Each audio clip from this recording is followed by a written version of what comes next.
Good morning, जय माता दी। कैसे हो आप सब? तो स्वागत है आपका मेरे यूट्यूब चैनल पर। बहुत दिनों से वीडियो नहीं बनाया क्योंकि पहले मम्मी बीमार थी और खुद बीमार हूँ, तो आज वीडियो स्टार्ट कर लिया है। कहीं जा रहे हैं। बीमारी में शरीर साथ नहीं देता है, बहुत कमज़ोरी महसूस हो रही है, लेकिन आज शरीर की नहीं सुनूंगी, आज सिर्फ अपने मन की सुनूंगी क्योंकि कहीं जाना है। जाना क्या है, शादी में जाना है, भांजी की शादी में, तो आप लोगों को भी ले चलेंगे। थोड़ा सा बाहर निकलूँगी तो शायद अच्छा भी लगेगा। तो गाड़ी आ चुकी है, चलिए फिर चलते हैं, आपको भी ले चलते हैं शादी में। वैसे तबीयत ठीक नहीं है, लेकिन फिर भी शरीर बिल्कुल काम नहीं करता, पर आज तो जाएंगे। गाड़ी आ चुकी है बाहर, चलिए फिर चलते हैं। पर्स ले लेती हूँ। वैसे शरीर ठीक ना हो तो कहीं भी जाने का मन नहीं करता, लेकिन एक बहाना ही है घर से बाहर निकलने का, क्योंकि घर से बाहर निकलूँगी तो शायद अच्छा लगेगा। काफ़ी टाइम से घर में ही पड़ी हूँ, तो आज शादी के बहाने जा ही आते हैं। यहाँ पे मैं पूनू को समझा रही थी, क्योंकि मुझे फिर आते आते शाम हो जाएगी, तो इसलिए उसे समझा रही थी दुकान का काम। तो चलिए फिर आज जा ही आते हैं, बस जल्दी से वापस ना आना पड़े, क्योंकि एकदम से मुझे चक्कर वगैरह आते हैं, तो इसलिए। ये भी साथ में ही जा रहे हैं। वैसे तो मैंने ऑटो में ही जाना था, लेकिन ये नहीं माने, तो साथ में ये भी जा रहे हैं। चाहे आना जाना ही करेंगे। अगर तबीयत ठीक रही तो फिर पूरी शादी खाकर ही आएंगे, अगर तबीयत ठीक नहीं लगी तो फिर शगुन देखकर वापस आ जाएंगे। तो छोटे वाला बेटा जा रहा है साथ में और बड़े वाला घर पे ही है। तो चलिए फिर आप लोगों को भी ले चलते हैं गाँव की शादी में।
तो यहाँ पे बारात आ चुकी है, रिबन कटाई हो रही थी और हम वही देख रहे थे। ये है मेरी बुआ की बेटियाँ जो यहाँ पे खड़ी हैं।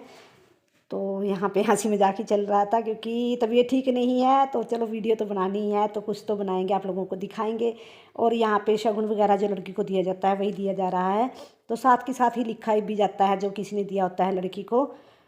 तो चलिए फिर पी लेते हैं चाय पानी, यहाँ पे टेंट में चलते हैं, चाय पानी पी लेते हैं।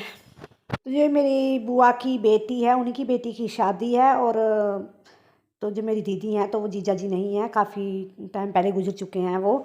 तो इनके साथ 8 बेटियां हैं। तो इन्होंने खुद ही, देखो, लेडीज़ होकर, एक औरत होकर खुद ही घर को संभाला है, बेटियों को भी अच्छी परवरिश दी है। तो 7-8 बेटियों को संभालना कोई आम बात नहीं है, लेकिन बहुत ही हिम्मत वाली है दीदी, जिनकी बेटी की शादी है। तो उन्होंने एक पिता का फ़र्ज़ भी निभाया है, माँ का भी निभाया और भाई का भी निभाया, क्योंकि भाई भी नहीं है, बेटियां ही बेटियां हैं इनके। बहुत ही हिम्मत वाली है दीदी। तो चलो, जो किस्मत में लिखा है वही होता है, लेकिन फ़र्ज़ तो पूरे करने ही होते हैं। एक माँ होकर उन्होंने हर फ़र्ज़ पूरा किया है और बेटियों को अच्छा पढ़ाया लिखाया है। बहुत ही हिम्मत वाली है दीदी। तो दुल्हन स्टेज पर आ चुकी है, आप लोगों को भी दिखा देते हैं।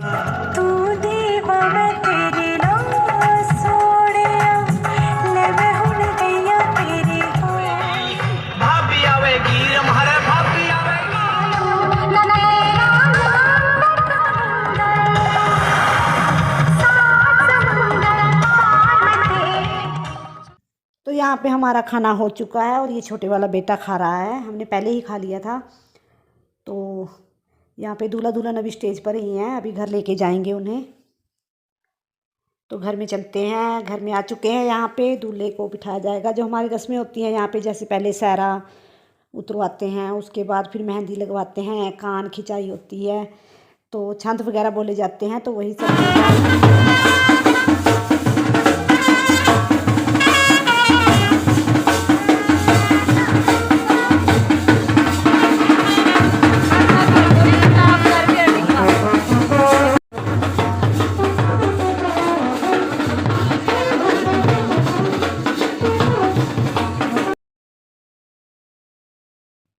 तो विदाई से पहले यहाँ पे दूल्हा और दुल्हन को बाहर बिठाया जाता है, जहाँ पे फेरे होते हैं वहीं पे बिठाया जाता है।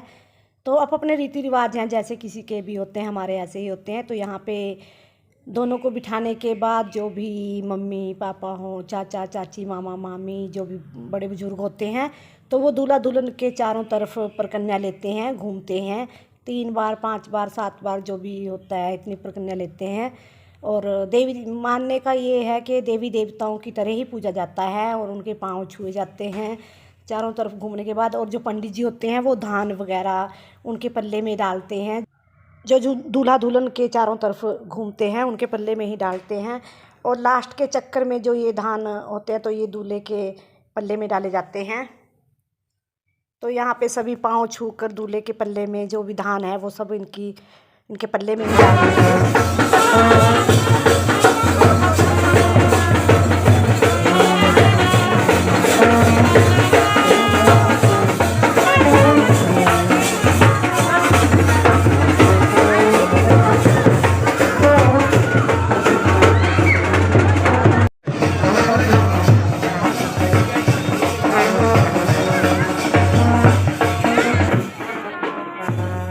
तो यहाँ पे विदाई हो चुकी है, जैसे भी रीति रिवाज थे हमारे, मैंने आपको दिखा दिए।